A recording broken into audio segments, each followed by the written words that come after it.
ଆପଣମାନେ ତ ମୋତେ ଭୁଲିଗଲେଣି। ହଁ, ସମୟ ସହ ମୁଁ ବି ହଜିବାକୁ ବସିଲିଣି। ଗୁହାଳ ଘରୁ ମୋ ସ୍ଥାନ ଆସି ରାସ୍ତାରେ। କୁଣ୍ଡା, ନଡ଼ା, ଚୋକଡ଼, ତୋରାଣୀରୁ ଆସି ପ୍ଲାଷ୍ଟିକ୍ ଜରି ଓ ଫିଙ୍ଗା ହୋଇଥିବା ଭୋଜିର ଖଲିପତ୍ରରେ ପହଞ୍ଚି ସାରିଛି। ସତରେ କ'ଣ ମୁଁ ଏ କିଛି ବର୍ଷ ମଧ୍ୟରେ ଏତେ ଅବହେଳିତ ହୋଇଗଲି? ବୋଧହୁଏ ବଉଳାର ଆତ୍ମକାହାଣୀ ରଚନା ବହିରୁ ହଜିବାର ଶେଷ ଦ୍ୱାରରେ। ଏ ପରିବର୍ତ୍ତନଶୀଳ ଦୁନିଆରେ ଯେଉଁଠାରେ କେହି କାହାର ନୁହନ୍ତି, ମୁଁ ଅବା କାହାର କିପରି ହୋଇ ରହିପାରିବି?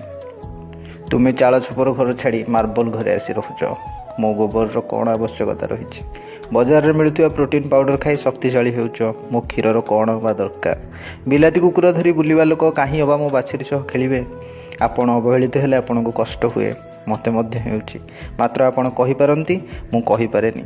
ମୁଁ ଆପଣଙ୍କ ସଭ୍ୟତା, ପରମ୍ପରା, ସଂସ୍କୃତି, ଐତିହ୍ୟର ଅଂଶ ହୋଇ ରହିଆସିଛି।